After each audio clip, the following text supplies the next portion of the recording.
Isabelle se tenait devant la fenêtre de la cuisine, les mains tremblantes. Lavant pour la 3e fois une assiette déjà propre. Dehors, la brise faisait frémir les feuilles du manguier, mais son cœur, lui, était agité. Quelque chose avait changé. Franck, autrefois tendre et attentif, lui semblait désormais lointain, presque étranger. Il rentrait tard, toujours avec une excuse bancale. Il ne réagissait plus à ses nouvelles coiffures, ni à cette robe bleue qu'il aimait tant. Ses yeux étaient accrochés à son téléphone, un petit sourire nerveux aux lèvres à chaque message. Et surtout, désormais, son téléphone était verrouillé. Ce n'était pas le cas avant. Ce soir-là, alors qu'Isabelle servait le dîner et appelait Franck, Naya arriva dans le salon en pyjama de princesse, tenant un dessin froissé. « Maman » demanda-t-elle en tirant sur son pagne, « pourquoi tata Anita vient ici quand tu n'es pas là ?» Le cœur d'Isabelle s'arrêta. Elle s'accroupit doucement. « Qu'est-ce que tu veux dire, mon cœur ? Je l'ai vu dans la voiture de papa après l'école. Elle m'a dit de ne pas te le dire. » Une boule d'angoisse s'installa dans sa gorge. Anita, sa meilleure amie. Elle força un sourire et caressa les cheveux de Naya. « Tu es vraiment une fille très intelligente, » murmura-t-elle. Puis elle tourna lentement les yeux vers le salon. Franck était là, absorbé par son écran, comme si tout allait bien. Mais pour Isabelle, les murmures avaient pris forme. Ils devenaient réels. Isabelle déposa sur la table le plat fumant de soupe à l'égussie. Ses yeux croisèrent brièvement ceux des 2 personnes déjà assises.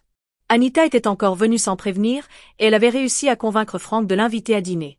Installée avec l'assurance de celle qui se sent chez elle, elle faisait tournoyer son verre de vin, riant fort à ses propres plaisanteries. Franck riait aussi, d'un rire qu'Isabelle ne lui connaissait plus depuis des semaines. Ce n'était pas un rire de politesse. C'était celui d'un homme qui se sentait vu. Et Isabelle, elle, se sentait invisible. Elle circulait autour de la table comme un fantôme, servant les assiettes, esquissant un sourire quand Anita complimentait l'odeur du repas. Mais en elle, tout se serrait. Chaque plaisanterie, chaque clin d'œil adressé à Franck creusait un peu plus la faille. Quand il pencha spontanément pour remplir le verre d'Anita, Isabelle s'éclipsa discrètement. Elle marcha jusqu'à la cuisine, posant sa paume contre sa poitrine pour calmer les battements affolés de son cœur. Adossée au plan de travail, elle fixa le vide. Elle n'avait pas besoin de mots pour comprendre. Une intimité s'installait entre Franck et Anita. Insidieuse. Autrefois pleine d'énergie, Anita n'avait plus l'éclat joyeux. Son rire sonnait comme une conquête. Isabelle se remémora les gestes. La main d'Anita sur le bras de Franck. Et lui, qui ne l'avait pas repoussé. Ce n'était plus seulement de la tristesse. C'était la prise de conscience que la trahison se déroulait sous ses yeux. Elle s'essuya les mains sur le bord de son pagne. Et murmura. « Il ne m'a même pas demandé si j'avais mangé ?» Cette pensée résonna en elle comme un écho cruel. Elle prit son téléphone pour écrire à Malik, mais effaça son message. Elle n'était pas encore prête à en parler. Elle ne voulait pas qu'on voie qu'elle commençait à se briser. Le matin suivant, le soleil perçait doucement à travers les rideaux. Isabelle fixait le plafond, les yeux pleins d'attente. Ce jour-là marquait 8 ans de mariage.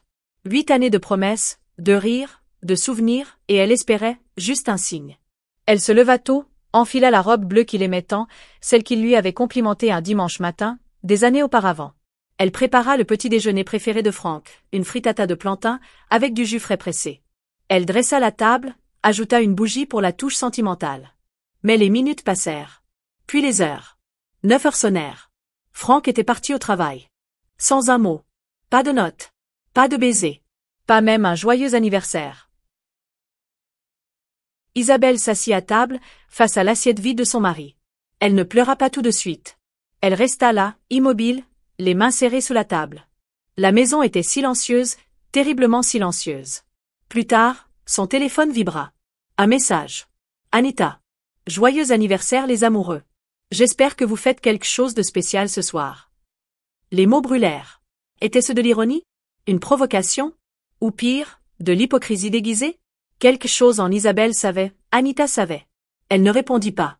Elle rangea le petit déjeuner resté intact, les mains tremblantes. Quand Franck rentra ce soir-là, elle l'attendit. Elle voulait lui laisser une chance de se rattraper. Mais il se laissa tomber sur le canapé, desserra sa cravate et demanda. « Qu'est-ce qu'on mange ce soir ?» Pas de fleurs. Pas un mot sur la date. Le dîner est déjà terminé, dit-elle doucement, debout derrière lui. Il ne se retourna même pas. Isabelle quitta lentement le salon, ferma la porte de leur chambre derrière elle. Ce soir-là, pour la première fois depuis leur union, elle ne se sentit plus comme sa femme. Elle se sentit comme une étrangère sous son propre toit. Quelques jours plus tard, alors qu'Isabelle rangeait les crayons de Naya, quelque chose attira son attention. Un nouveau dessin était accroché au frigo. 4 personnages en bâton y figuraient. Un adulte grand. Un autre, plus petit. Un enfant. Et légèrement à l'écart, un 4e personnage. Au-dessus, Naya avait écrit leur prénom. Le personnage solitaire portait le nom Maman. Celui au centre, entre papa et tata Anita, était Naya. Le cœur d'Isabelle se serra. Elle s'agenouilla lentement. Naya, mon amour, demanda-t-elle doucement, tu peux m'expliquer ton dessin? La petite sourit fièrement. C'est nous, répondit-elle joyeusement. Tata Anita a dit qu'on allait devenir une nouvelle famille, mais j'ai quand même voulu te mettre. Isabelle sentit un coup au ventre. Elle a dit ça? Demanda-t-elle, la voix serrée. Naya hocha la tête. Elle a dit que tu allais bientôt avoir ta propre maison, mais que je pourrais venir te voir parfois. Isabelle ferma les yeux, contenant ses larmes. Merci mon ange, murmura-t-elle en l'embrassant sur le front, avant de se détourner pour cacher les larmes qui coulaient déjà. Ce soir-là, elle resta seule dans le salon, le dessin serré contre elle. Cet espace autrefois plein de rire était devenu une salle d'attente. Anita n'était plus une invitée. Elle s'installait. Et Franck la laissait faire. Non, il l'aidait à le faire. Isabelle se souvint de tous les moments où elle avait défendu Anita, l'avait appelée sœur, l'avait accueillie à bras ouverts. Depuis combien de temps Anita préparait Naya à cette idée? À une vie sans sa propre mère? Ce n'était pas juste une trahison. C'était une manipulation cruelle. Isabelle replia le dessin et le glissa dans sa Bible. « Seigneur, murmura-t-elle, si c'est la tempête, alors donne-moi la force de l'endurer. Mais je t'en supplie, laisse-moi en sortir entière. » Le silence qui suivit fut lourd. Mais en elle, une nouvelle force commençait à naître. Ce jour-là, Isabelle n'avait pas prévu de faire le ménage dans la chambre. Elle se sentait épuisée, vidée. Mais par automatisme, elle décida de changer les draps. En retirant la tête d'oreiller du côté de Franck, un éclat métallique attira son attention sous le lit. Elle se pencha et le ramassa. Un anneau doré. Petit, délicat. Une boucle d'oreille. Elle la reconnut immédiatement. Celle qu'Anita portait le week-end dernier au brunch. Ses doigts se mirent à trembler. Il n'y avait aucune raison, aucune excuse, pour que ce bijou se retrouve là. Pas sur le canapé. Pas dans la chambre d'amis. Mais sous le lit conjugal. Isabelle sentit sa poitrine se resserrer. Elle ne cria pas. Elle ne pleura pas. Elle posa calmement la boucle d'oreille au centre du lit. Puis elle s'assit, la fixant comme si elle allait lui révéler toute la vérité. Les pensées se bousculaient dans sa tête, mais plus rien ne semblait surprenant. Quand Franck rentra, elle l'attendit. Il posa ses clés, desserra sa cravate. Elle entra dans la chambre, l'objet dans la paume de sa main. « Anita a oublié quelque chose ?» dit-elle d'un ton neutre. Franck cligna des yeux. Son visage se figea. « Où as-tu trouvé ça ?» Il avait répondu trop vite. « Sous ton côté du lit ?» répondit-elle sans détour. Un silence brutal s'installa. Franck rit nerveusement. Elle est venue déposer des dossiers du cabinet. Peut-être qu'elle s'est assise sur le lit pendant qu'on cherchait mes boutons de manchette. Il essaya de passer à côté d'elle, en direction de la salle de bain. Isabelle tourna lentement la tête vers lui. Sa voix était calme, mais chaque mot tranchait comme une lame. Pourquoi était-elle dans notre chambre, Franck? Il n'y eut pas de réponse. Juste le bruit de l'eau qui coulait derrière la porte. Elle ne le suivit pas. Elle ne cria pas. Elle resta là, debout, les yeux ouverts, mais désormais, ce n'était plus un soupçon. C'était une confirmation. Et elle faisait encore plus mal que tout ce qu'elle avait pu imaginer. Le lendemain après-midi, alors que des nuages s'amoncelaient dans le ciel, Isabelle entendit frapper à la porte du jardin. Elle ne s'attendait à personne. Elle s'essuya les mains sur son pagne et alla ouvrir. C'était Malik. Il portait une chemise bleue soigneusement repassée, le front légèrement plissé d'inquiétude. « Tu as une minute ?» demanda-t-il doucement. Isabelle l'invita à entrer et lui proposa du thé, qu'il refusa d'un geste. Il s'assit en face d'elle, les yeux fixes. « Isabelle, j'ai gardé le silence pour ne pas m'en mêler.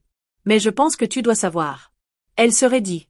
Son cœur battait déjà plus vite. « J'ai vu Anita il y a 2 nuits, au bar sur Third Avenue. Elle n'était pas seule. Elle était avec Franck.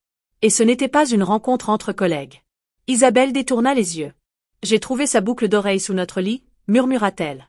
Le visage de Malik se durcit. « Je le craignais, » dit-il. « Anita a toujours été en compétition avec toi, même quand tu ne t'en rendais pas compte. Mais là, c'est plus que ça. C'est une attaque, poursuivit-il. Elle ne joue pas.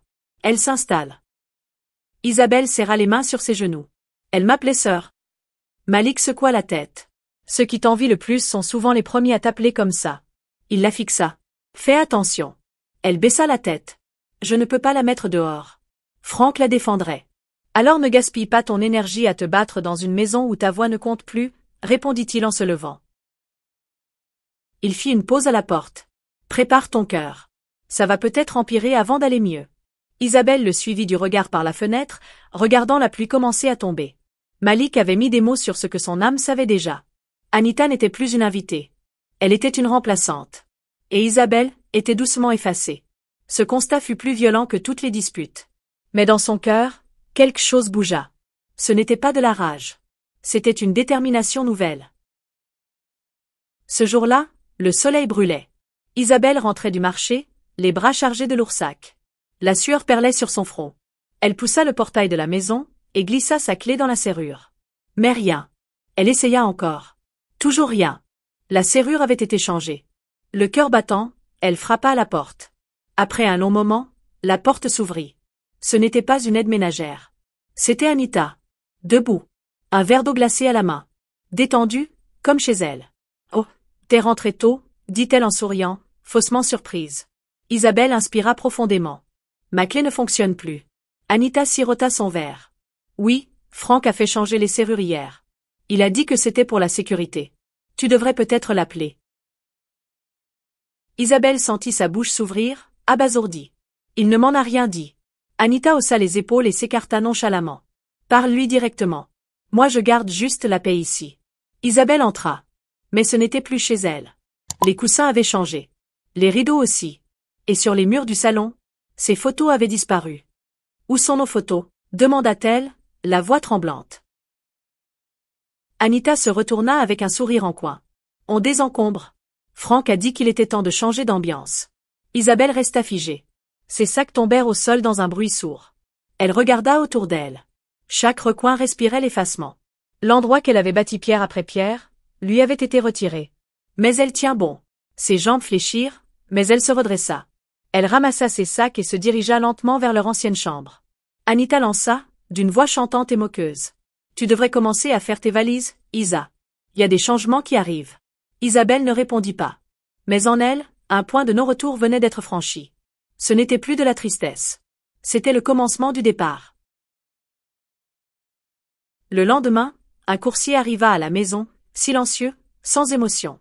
Il tendit à Isabelle une enveloppe brune, soigneusement pliée. Elle l'ouvrit avec des doigts froids, l'air collant d'humidité. Les premiers mots dansèrent sous ses yeux. Demande de séparation. Garde temporaire de l'enfant. Procédure judiciaire en cours. Tout tourna autour d'elle. Elle s'assit sur le bord du lit. La chambre tanguait. Son souffle était court. Franck n'avait pas dit un mot. Aucune discussion. Aucun avertissement. Juste des documents. Son mariage. Réduit à des termes juridiques et des signatures. Deux noms. Autrefois liés par amour. Désormais séparés par du papier. Mais elle ne pleura pas. Les larmes s'étaient taries depuis des semaines. Elle prit son téléphone et appela Malik. Sa voix était calme. La séparation est officielle, dit-elle. Est-ce que Naya et moi pouvons rester chez toi quelque temps? De l'autre côté, Malik répondit sans hésiter. Ma porte te sera toujours ouverte, Isabelle. Vous méritez la paix. Faire ses valises fut le plus silencieux des adieux. Naya, assise sur le lit, serrait fort son lapin en peluche pendant qu'Isabelle rangeait les vêtements dans une petite valise. Où est-ce qu'on va, maman? Demanda-t-elle d'une voix minuscule. Isabelle s'arrêta. Chez tonton Malik, ma chérie. Là-bas, c'est plus calme. Naya fronça les sourcils. Mais pourquoi on ne reste pas ici? Je veux que papa vienne aussi. Isabelle ferma les yeux un instant, puis s'accroupit près d'elle. Parfois, dit-elle lentement, les parents ont besoin d'espace pour réfléchir. Mais tout ira bien. Tu m'entends? Naya hocha la tête, mais ses yeux restaient remplis de questions. Isabelle regarda une dernière fois cette chambre vidée de chaleur, vidée d'histoire. Au bout du couloir, Anita les attendait, les bras croisés, un sourire narquois sur le visage. « Tu veux de l'aide avec la porte ?» demanda-t-elle, moqueuse. Isabelle ne répondit pas. Elle prit la main de sa fille, et son orgueil dans l'autre. Puis elle quitta la maison, sans un regard en arrière. Ce qui l'attendait n'était peut-être pas encore clair. Mais ce départ-là lui appartenait. La nuit tomba sur l'appartement de Malik.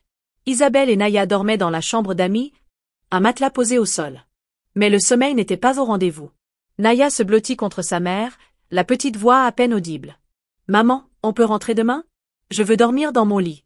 Mon lapin aussi, il veut rentrer. » Isabelle sentit un picotement derrière les yeux.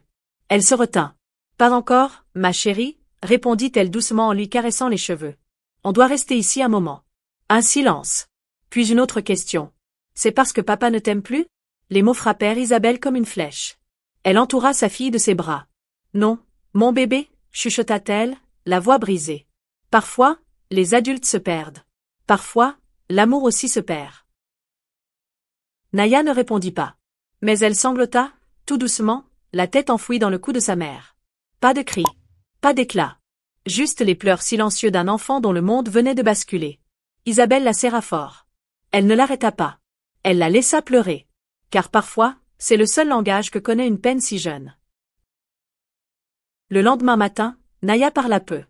Elle grignota à peine ses céréales, regarda les dessins animés sans vraiment les voir. « Maman, » murmura-t-elle à un moment, « est-ce que Tata Anita est encore dans la maison ?» Isabelle se força à sourire. « Je crois que oui. » Elle ne voulait pas noircir l'esprit de sa fille avec des rancunes. Plus tard, en pliant du linge, Isabelle découvrit des dessins éparpillés sur le lit. Des croquis d'une maison. De ses jouets. D'elle-même entre papa et Anita. Et elle, la maman, dessinée de côté. Avec un visage triste. Elle rassembla les feuilles et les glissa dans une pochette. Devait-elle les garder comme preuve d'une blessure? Ou les détruire pour oublier? Son téléphone vibra. Un message de Franck. J'espère que Naya va bien. Aucune question sur Isabelle. Aucun regret. Juste une phrase, comme une formalité. Elle ne répondit pas. Elle leva les yeux vers sa fille, recroquevillée sur le canapé, couverte d'un plaid comme une armure. Isabelle s'assit à côté d'elle. Elle caressa son bras et déclara doucement. « On va s'en sortir, ma chérie. » Elle ne savait pas si elle le disait pour Naya. Ou pour elle-même. Peut-être pour les deux. Les rumeurs commencèrent à circuler doucement. Entre voisins, dans les groupes de l'église, sur le groupe WhatsApp des parents d'élèves. Pourquoi Anita vivait-elle désormais chez Franck? Pourquoi répondait-elle au téléphone? Pourquoi avait-elle redécoré la maison? Isabelle tenta d'ignorer. Mais la curiosité la piqua quand elle dut retourner dans son ancienne rue pour rapporter les chaussures oubliées de Naya. Arrivée au coin, elle gara sa voiture et leva les yeux. Un panneau avait été accroché au portail. « Bienvenue chez nous », écrit en lettres dorées pastel. La patte d'Anita. Inconfondable. Isabelle resta figée. Anita avait emménagé. Ce n'était plus un soupçon. C'était une vérité exposée à la vue de tous. Elle n'était plus la cachette. Elle était la remplaçante officielle. À l'intérieur de la maison, Anita tournoyait dans le salon, une tasse de café à la main, dirigeant le décorateur. « Je veux que l'espace reflète la paix et l'élégance », disait-elle, un sourire satisfait aux lèvres. Le décorateur hochait poliment la tête. Franck, assis à l'écart, faisait semblant de lire sur son ordinateur. « Tu préfères le tapis crème ou gris cendré ?» demanda Anita en s'asseyant près de lui. Il haussa les épaules. « Comme tu veux. » Elle se pencha vers lui, caressant son bras du bout des doigts. « Tu penses encore à elle, n'est-ce pas ?» Pas de réponse. « Ne t'inquiète pas. Bientôt, tout le monde verra cette maison comme la nôtre. » Elle avait eu son moment. Maintenant, c'est notre tour. Franck ne répondit toujours pas. Mais au fond de lui, un frisson le traversa. Ce n'était pas de la culpabilité. Ni de l'amour. Juste la conscience sourde que quelque chose de sacré avait été brisé. Et que parfois, ce qu'on remplace, ne peut jamais être réparé. Dans le bureau de Franck, Anita était assise sur le fauteuil blanc, le téléphone bien incliné. Elle prit une pose parfaite et lança un selfie. « Amour recomposé, foyer guéri », écrivit-elle en légende. Puis elle posta une série de photos. Ses doigts entrelacés avec ceux de Franck. Le sac à dos de Naya suspendu près de la porte. Le salon redécoré, rempli de bougies parfumées et de coussins crème. Chaque image était soigneusement choisie. Elle tagua Franck, ajouta des hashtags. Hashtag deuxième chance. Hashtag croissance. Et elle sourit en voyant les commentaires affluer. Enfin, que Dieu bénisse votre union. L'amour triomphe toujours. Anita se délectait de cette approbation virtuelle. Ce que personne ne savait, c'est que derrière ces images soigneusement mises en scène, le silence régnait. Franck ne parlait presque plus. Ses réponses étaient brèves, mécaniques. Il recevait l'affection d'Anita comme un homme absent, là sans y être. Mais elle s'accrochait. Si tout le monde croit à notre histoire, peut-être qu'il finira par y croire aussi, pensait-elle. Ce soir-là, Franck fit défiler les photos où elle l'avait tagué. Il ne se souvenait pas avoir posé pour certaines. Une gêne étrange lui noua la gorge en voyant le sac de Naya en arrière-plan. Tout était mis en scène. Il poussa son téléphone du bout des doigts. Anita entra dans le bureau, passa les bras autour de son cou. « Les gens nous aiment », murmura-t-elle. « Ils croient en nous, tu vois ?» Il ne répondit pas. « Tu as demandé à Isabelle si elle était d'accord pour que tu postes les affaires de Naya ?» demanda-t-il à voix basse. Le visage d'Anita se figea. « Franck, c'est ta fille aussi. Tu n'as pas besoin de permission pour vivre ta vie. » Il se détacha doucement. « Elle n'est pas un accessoire, Anita. » Son sourire se brisa, juste une seconde. Puis elle se reprit. « Tu réfléchis trop. Profitons de ce qu'on a. » Franck détourna les yeux vers la fenêtre. Il cherchait quelque chose au loin, sans savoir quoi exactement. Le monde entier croyait à cette fable. Mais lui, il commençait à se sentir piégé dans un rôle qu'il n'avait jamais voulu jouer. Pendant qu'Anita nourrissait sa mise en scène sur les réseaux, Isabelle gardait le silence. Elle voyait les publications. Les captures d'écran lui étaient envoyées par des amis, par des sœurs de l'église, parfois même par des collègues, accompagnées d'émojis inquiets. Mais jamais elle ne réagissait. Jamais un commentaire. Jamais une réponse. Son silence n'était pas une faiblesse. C'était une arme. Chaque fois qu'elle voyait ces images, surtout celles montrant les affaires de Naya, quelque chose se tordait en elle. Mais elle se taisait. Et elle écrivait. Dans un journal, elle couchait ses douleurs, ses humiliations, ses prises de conscience. Un journal de vérité qu'aucun filtre Instagram ne pourrait falsifier. Malik l'observait. « Tu ne grimaces même plus quand son nom est mentionné », nota-t-il un jour pendant qu'il marchait au parc avec Naya. « Je ne suis pas insensible », répondit-elle avec un demi-sourire. « Je suis concentrée. Et ça, c'est plus dangereux. » Isabelle n'était pas dans une quête de vengeance. Elle s'était engagée sur un chemin de préservation. Elle postula à de nouveaux contrats. Elle inscrivit Naya à des séances de thérapie. Et elle commença à planifier. Discrètement. Sans bruit. Sans panique. Une nuit, elle était assise sur le balcon de l'appartement de Malik, regardant la lune. Naya dormait, roulée en boule sur le canapé. Malik lui tendit une tasse de thé au gingembre. « Tu es forte », dit-il dans un souffle. « Mais être forte ne veut pas dire qu'on ne parlera pas », répondit-elle doucement. Il la regarda, intrigué. « Tu comptes réagir ?» Elle hocha lentement la tête. « Oh oui. Mais pas encore. Laisse-la danser au centre de la scène. Chaque spectacle a une fin. » Malik haussa un sourcil. « Tu crois vraiment qu'Anita est heureuse ?» Le regard d'Isabelle se durcit. Elle ne l'est pas. Elle gagne. Mais elle ne vit pas. Il y a une différence. Elle ne parlait plus avec colère. Elle parlait avec lucidité. Et Malik vit alors non pas une femme détruite, mais une femme reconstruite. Son silence n'était pas une fuite. C'était une force en veille, prête à frapper au moment juste. L'invitation arriva par les mains les plus innocentes. Un dimanche soir, Naya revint de chez son père, tenant une enveloppe rose scintillante, les yeux pétillants. « Tata Anita m'a dit de te donner ça », dit-elle en attendant à Isabelle. Isabelle ouvrit l'enveloppe. L'écriture était soignée, presque trop parfaite. « Dîner à la maison. Enterrons la hache de guerre et repartons à zéro. Pour Naya. » Ses doigts devinrent glacés. Malik lut la carte au-dessus de son épaule et souffla, agacé. « Elle ne veut pas la paix. Elle veut un public. » Isabelle resta silencieuse un instant. Puis elle répondit, calmement. « Je dois y aller. »« Pourquoi ?» s'étonna Malik. « Pas pour elle. Pas pour Franck. » Elle inspira profondément. « Pour moi. » Elle devait voir le visage d'Anita, en face. La regarder droit dans les yeux. Et constater ce qu'elle était devenue. « Alors n'y va pas seule, » répondit Malik. Elle acquiesça. Sans un mot. Ce dîner n'était pas une réconciliation. C'était une épreuve de force. Et elle était prête. Le vendredi soir venu, Isabelle s'habilla d'une élégance simple. Une robe bleu nuit, fluide, qui épousait ses formes sans provocation. Quand elle franchit la porte de sa maison, l'air lui sembla plus lourd. Anita ouvrit avec un sourire mielleux. « Isabelle, tu es radieuse. Merci d'être venue pour Naya. » Isabelle plongea son regard dans le sien. « Restons sur Naya, alors. » La table était parfaitement dressée. 3 verres à pied, des bougies, des couverts brillants. Franck était là, en bout de table. Visiblement mal à l'aise. Il évitait le regard d'Isabelle. Anita joua à la parfaite hôtesse. « J'ai fait du jollof avec de la chèvre, comme tu l'aimes, Isa. Comme au bon vieux temps. » Isabelle lui adressa un sourire poli. Mais à l'intérieur, Chaque cellule de son corps était en alerte. Ce n'était ni la nourriture, ni l'ambiance qui l'inquiétait. C'était ce sentiment étrange, cette intuition qu'on ne peut ignorer. Naya, assise entre les deux femmes, jetait de discrets regards. Elle observait. Elle comprenait. Et pour la première fois, Isabelle réalisa que sa fille voyait tout.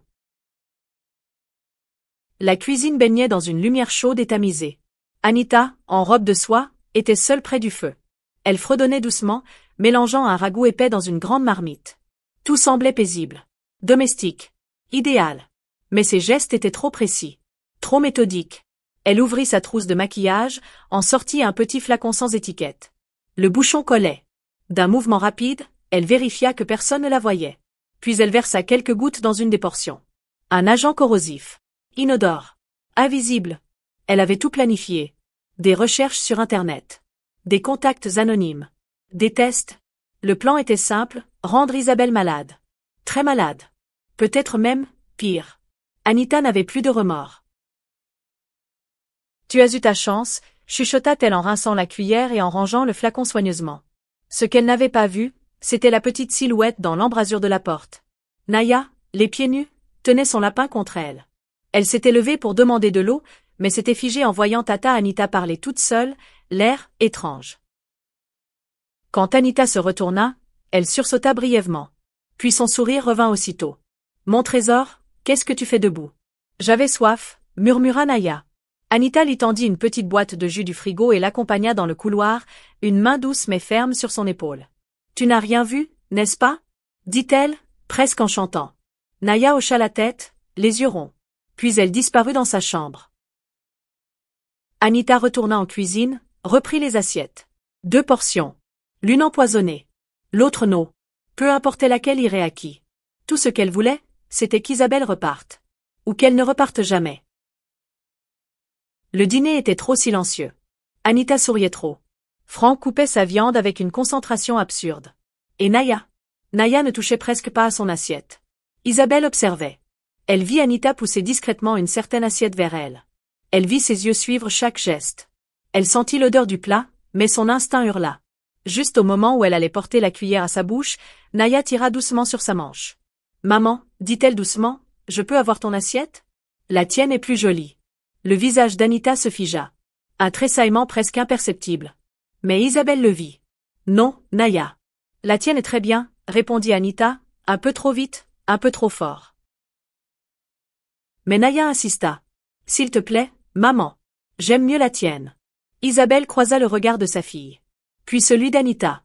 Quelque chose se resserra dans sa poitrine. « Bien sûr, mon ange, » murmura-t-elle. Et elle échangea les assiettes. Mais au moment où la petite s'empara de celle qui était destinée à sa mère, elle se pencha sur la table, et, d'un geste d'une habileté désarmante, reposa doucement l'assiette devant Anita. Sans un bruit. Sans un mot. Anita ne vit rien. Elle regardait ailleurs. Anita resta droite, rigide. Ses doigts tremblaient à peine, cachés sous la table.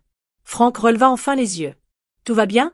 demanda-t-il, sentant la tension. « Très bien, » répondit Anita, sa voix tendue, le sourire figé. Isabelle goûta la nouvelle assiette. Une bouchée à peine.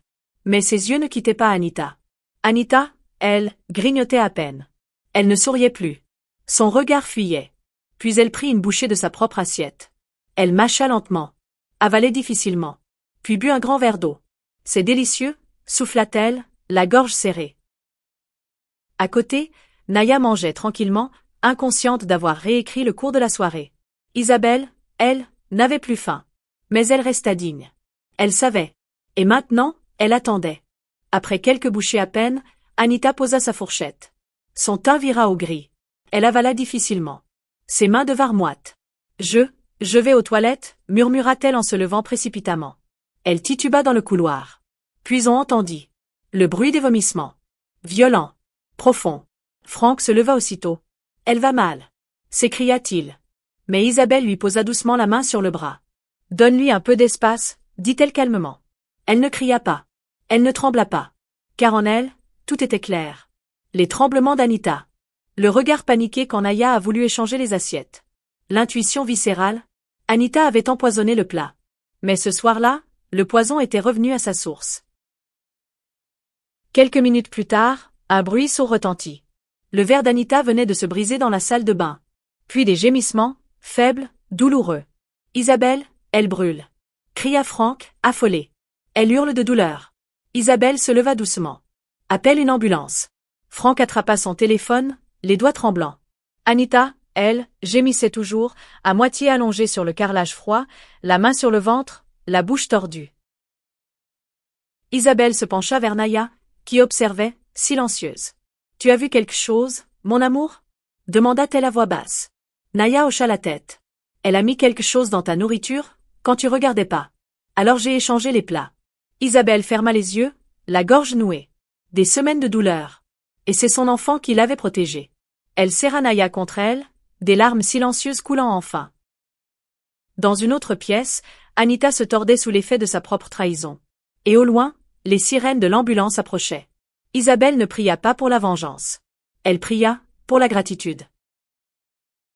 L'hôpital était froid et impersonnel. Les néons trop blancs. L'odeur trop propre.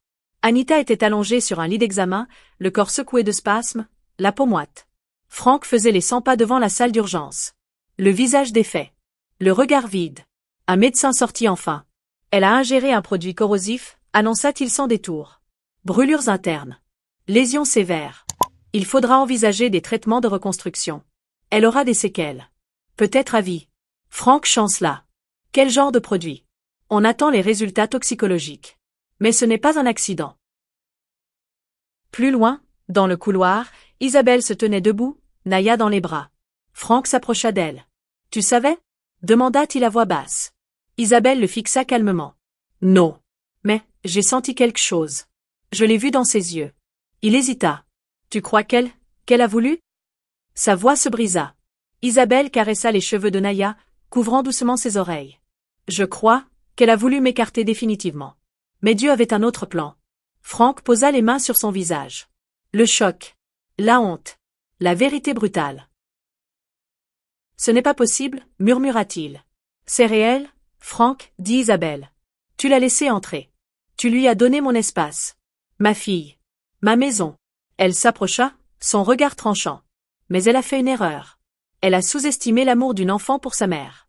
Naya m'a sauvée. Pas toi. Au même moment, les brancardiers passèrent avec Anita. Elle gémit, le visage à moitié couvert de bandages. Isabelle ne bougea pas. Elle serra Naya plus fort contre elle. Puis tourna le dos et quitta l'hôpital. Franck resta là, seul, dans les ruines de ses choix. Anita se réveilla dans une chambre grise. La lumière était tamisée. Les fenêtres scellées. Les miroirs recouverts. Mais elle savait. Son visage était douloureux, tendu. Sa joue gauche sous des bandages épais. La peau tirait, comme étrangère à elle-même. Quand une infirmière lui proposa un miroir ce matin-là, Anita le repoussa violemment. « Je ne veux pas voir, sanglota-t-elle. Je ne veux pas voir ce que je suis devenue. » Quelques heures plus tard, la porte s'ouvrit. Franck entra. Il avait l'air épuisé. Le regard sombre. Les traits tirés. Il posa un thermos sur la table sans s'approcher. « Tu es réveillée ?» dit-il simplement. Anita ouvrit la bouche. Un son rauque s'en échappa. Il évita son regard. « Les médecins disent que c'était de l'acide ?» lâcha-t-il d'un ton plat. Ils disent aussi que c'était intentionnel. Elle voulut parler, se justifier, mais les larmes vinrent à la place. Franck ne bougea pas. « Est-ce que c'était pour Isabelle ?»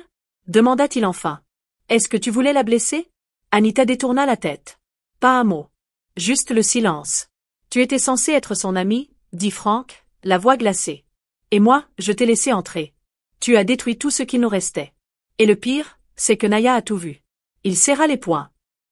« Elle t'a vu manipuler sa mère. Elle t'a vu empoisonner un repas. Tu sais ce que ça fait à un enfant ?» Anita voulut répondre, mais il la coupa. « Une enfant de 6 ans a fait ce que moi, son père, je n'ai pas eu le courage de faire. » Il se leva. « Tu vas être transféré. Les policiers posent déjà des questions. Prépare-toi. Ce n'est que le début. » Il fit une pause à la porte. « Et ne demande plus jamais après Naya. Elle ne viendra pas. » Anita voulut l'appeler. Mais il avait déjà quitté la pièce. Et cette fois, elle comprit. Elle était seule. Pas à cause des bandages.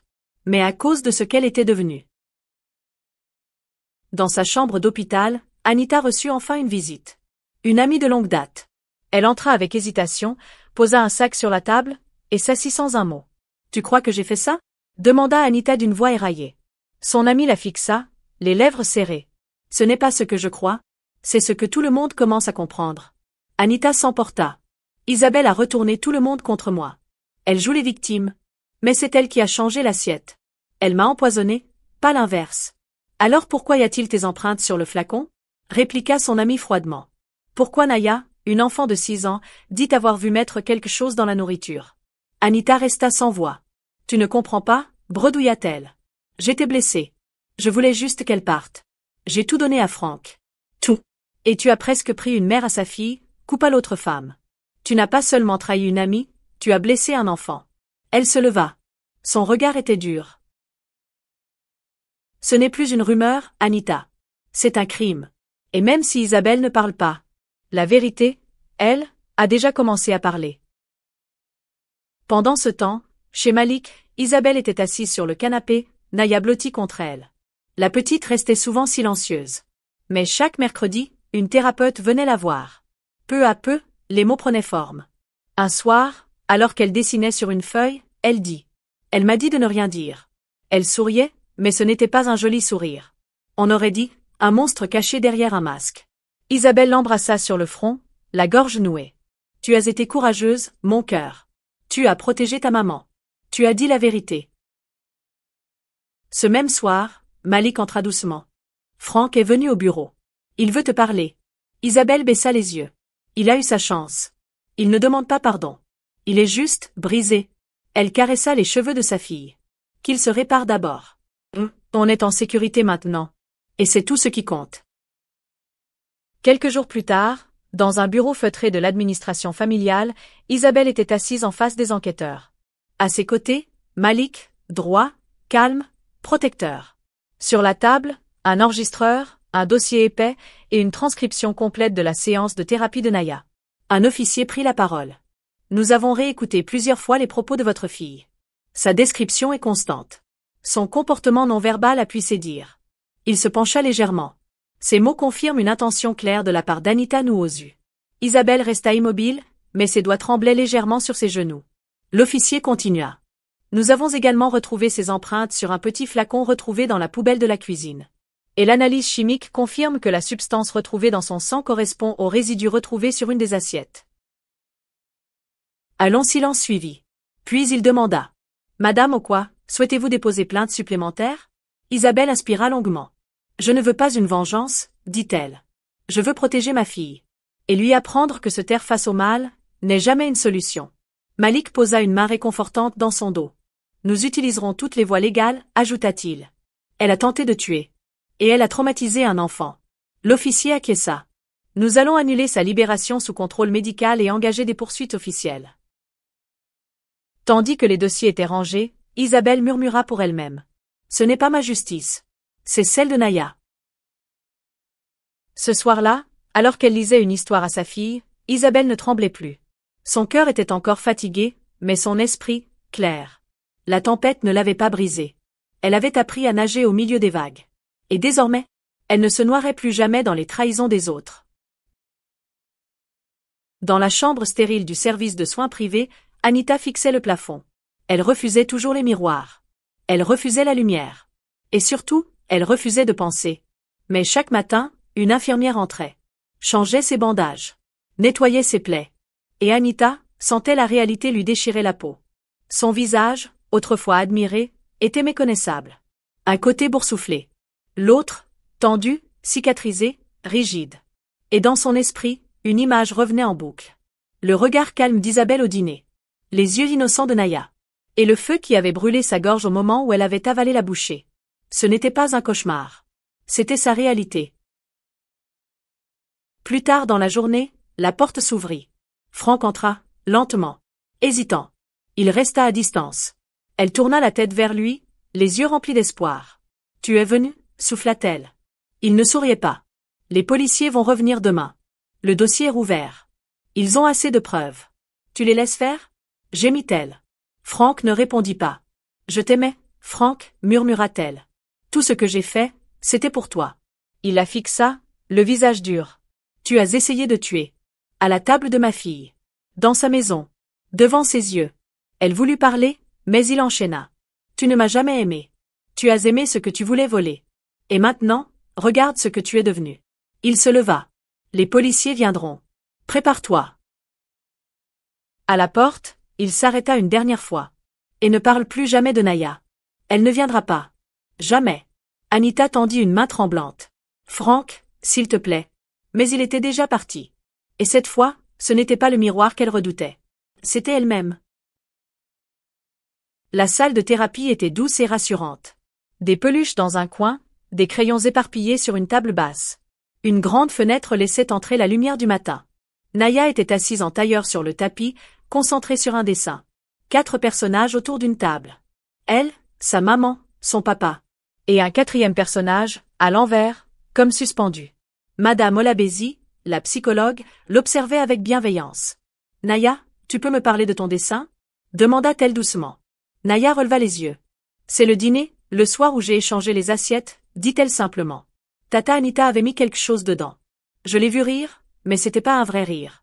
Et comment tu t'es sentie, ce jour-là? Naya haussa les épaules. Comme une super-héroïne. Mais aussi, un peu mal.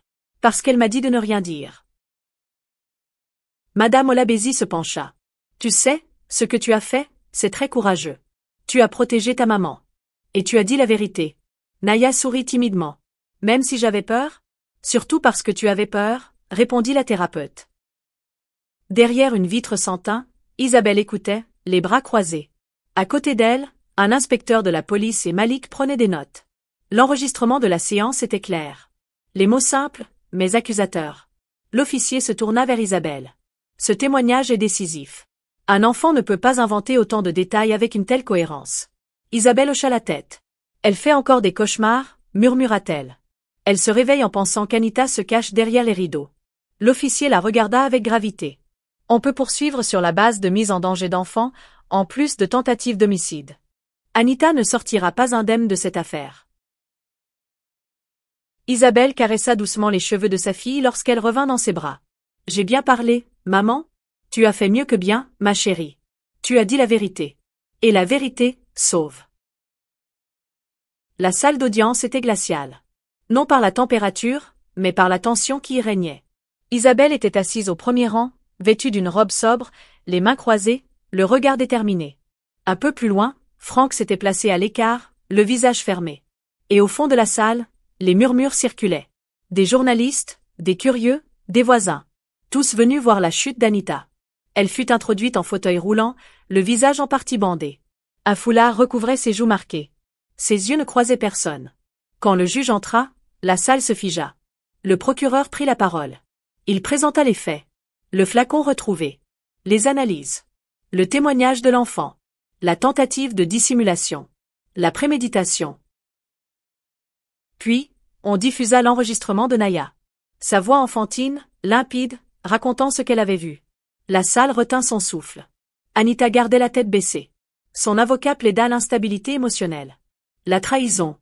La jalousie. Mais le juge ne s'y a pas. Ce n'est pas une erreur de cœur, dit-il. C'est un acte criminel. Réfléchi. Dangereux. Enfin, le juge demanda. Madame Nuozu, souhaitez-vous vous exprimer? Anita se leva lentement, s'appuyant sur la barre de la cour. Ce n'était pas censé se passer comme ça, murmura-t-elle. J'étais blessée. J'étais seule. J'ai cru que si Isabelle disparaissait, tout rentrerait dans l'ordre. Un murmure d'indignation traversa la salle. Anita continua. Oui. J'ai mis le poison dans sa nourriture.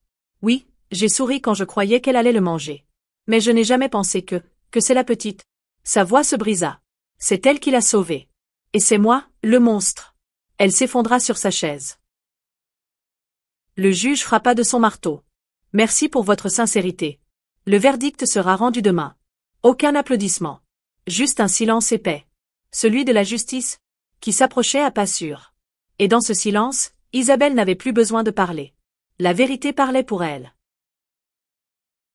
La salle d'audience était pleine à craquer. Tout le monde attendait. Le juge entra, solennel, ses notes en main. La tension était si forte qu'on entendait les respirations.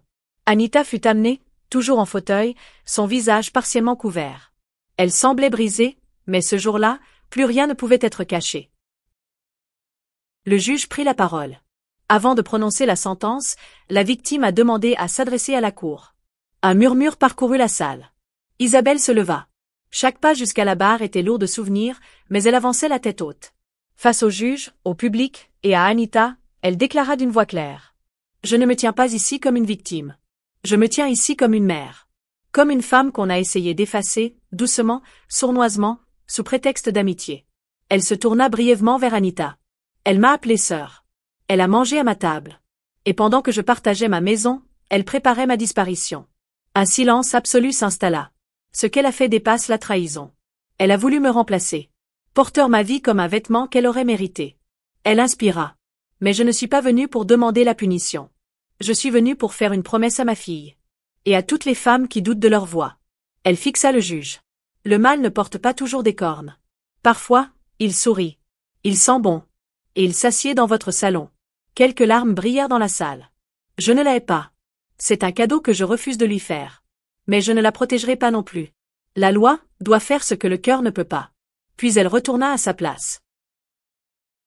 Frank baissa les yeux, écrasé par le poids de tout ce qu'il avait permis. Le juge prit la parole. Miss Clara Nuozu. Vous êtes reconnue coupable de tentative de meurtre, mise en danger d'un mineur, et possession illégale de substances toxiques. Il marqua une pause. Vous êtes condamnée à 12 années de réclusion ferme, sans possibilité de libération anticipée. Un sanglot étouffé s'échappa de la bouche d'Anita. On la poussa doucement hors de la salle. Pas de cris. Pas de victoire. Juste le bruit sec de la justice enfin rendue. Isabelle ferma les yeux. Elle ne ressentait pas de triomphe. Juste un soulagement silencieux. La tempête était passée. Et elle était restée debout. Quelques jours après le verdict, Frank demanda un rendez-vous formel. Pas à la porte d'un appartement. Pas en larmes sur un perron. Dans le bureau de Malik. Isabelle accepta. Par devoir. Pas par émotion. Elle entra, la tête haute, Naya à ses côtés. Frank se tenait déjà là, seul, les traits tirés, le regard bas. Il prit la parole, d'une voix claire mais douloureuse. J'ai demandé cette rencontre parce que j'ai enfin pris une décision. Une décision que j'aurais dû prendre il y a longtemps. Il regarda Malik, puis sortit un document. Je signe ici la garde exclusive de Naya à Isabelle. Je prendrai en charge les frais de scolarité, les soins, tout ce qu'il faut. Mais, je ne troublerai plus son quotidien. Je n'imposerai plus ma présence.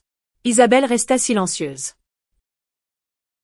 Elle prit le document, lut chaque ligne.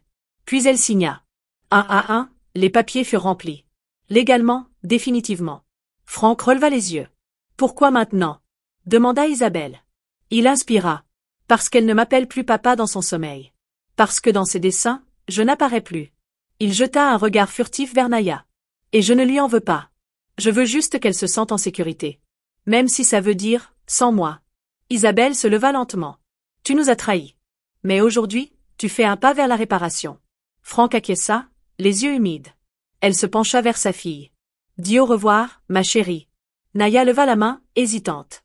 Au revoir, monsieur Frank. Les mots tombèrent comme un coup près. Frank ferma les yeux, profondément touché.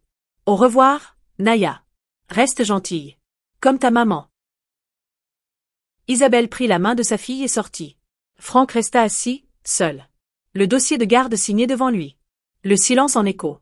Ce jour-là, il n'avait pas seulement perdu un rôle. Il avait perdu l'illusion qu'on pouvait revenir en arrière. 6 mois s'étaient écoulés. Le tumulte s'était apaisé. Le nom d'Anita n'était plus qu'un murmure oublié dans les couloirs de l'actualité. Chez Malik, la vie avait retrouvé un rythme simple. Isabelle passait ses journées entre projets professionnels, cours de cuisine avec Naya, et rendez-vous de thérapie hebdomadaire. La petite fille riait de nouveau. Ses cauchemars s'étaient espacés. Elle dessinait des soleils, des arbres, des mamans avec des cœurs autour. Dans le jardin derrière la maison, les fleurs poussaient. Isabelle s'occupait de chaque plante comme d'un symbole. La preuve qu'on pouvait refleurir après l'abandon. Un matin, Malik sortit sur la terrasse avec 2 tasses de thé. Il l'observa, accroupi au milieu des tulipes, les mains pleines de terre, le visage apaisé. « Tu as transformé ce jardin ?» murmura-t-il. « Comme ta vie. » Isabelle sourit, essuya son front avec le dos de la main. « C'est la première chose que je plante sans avoir peur qu'on me l'arrache. » Naya arriva en courant, son petit arrosoir à la main. « Maman regarde. Ma fleur, elle est droite comme moi. » Isabelle rit et l'embrassa sur la joue. « Comme toi, ma chérie. Forte et pleine de lumière. » Malik les regardait, silencieux. Puis, doucement, il posa sa main sur celle d'Isabelle. Pas pour l'emmener, mais pour l'accompagner. Tu sais, dit-il, la paix, ce n'est pas oublier. C'est apprendre à vivre, même avec les souvenirs. Isabelle le regarda droit dans les yeux. Je ne cherche pas un nouveau départ. Je suis juste reconnaissante que cette histoire ne se soit pas terminée en cendres. Elle serra sa fille contre elle. Je la reconstruis, une saison à la fois. Le temps avait passé. Le nom d'Anita n'était plus que le fantôme d'un avertissement. Une leçon cruelle, mais nécessaire. Isabelle avait rejoint un groupe de soutien pour femmes blessées par la trahison. Non pour raconter son histoire, mais pour écouter. Pour tendre la main à celles qui doutaient encore de leur voix. Un samedi matin ensoleillé, elle sortit d'une librairie, tenant un carnet pour elle et un livre pour enfants pour Naya. En passant devant un kiosque, elle s'arrêta. En couverture d'un journal discret. Une photo d'Anita en tenue de prison. Le titre, ancienne maîtresse, aujourd'hui avertissement vivant. Naya leva les yeux vers elle. Est-ce qu'elle reviendra un jour? Demanda-t-elle, calme, mais sérieuse. Isabelle s'agenouilla et remit une mèche derrière l'oreille de sa fille. Pas dans notre vie, répondit-elle doucement. Certaines personnes écrivent elles-mêmes leur fin. Et nous, on n'a pas besoin de relire leurs pages. En rentrant, la maison sentait les fleurs fraîches et le pain chaud. Malik les attendait, le petit déjeuner déjà prêt. Naya courut lui montrer son livre, tout excitée. Isabelle s'assit à table, regarda autour d'elle, ferma les yeux une seconde. Aucun cri. Aucun poison. Aucune peur. Juste la lumière du matin. Et le cliquetis heureux découvert. Comment était la librairie? Demanda Malik. On y a trouvé un trésor, répondit-elle en souriant. Elle jeta un œil vers sa fille, puis chuchota à elle-même. Et on a laissé un fantôme derrière nous. Plus tard, pendant que Naya dessinait dans son carnet, Isabelle s'approcha de la fenêtre. Les fleurs du jardin dansaient doucement. Elle posa sa main sur la vitre. La vengeance n'a jamais été nécessaire. La vérité s'en est chargée. Et la dernière pensée qui traversa son cœur fut limpide. L'histoire ne s'est pas terminée le jour où j'ai été trahie. Elle a commencé le jour où j'ai choisi de me relever. Isabelle n'a pas crié. Elle n'a pas frappé. Elle n'a pas joué à celle qui se venge. Mais elle s'est relevée. Elle a protégé sa fille. Elle a affronté la vérité. Et elle a laissé le mal s'écrouler sous son propre poids. Anita voulait voler sa vie. Mais ce qu'on prend par la trahison finit toujours par s'effondrer. Et Franck, lui, a compris trop tard que l'amour qu'on piétine ne revient jamais pareil. Que pensez-vous de cette histoire? Partagez-nous vos avis dans les commentaires. Merci d'avoir regardé la vidéo, aimez et abonnez, et partagez l'histoire à vos proches. À bientôt!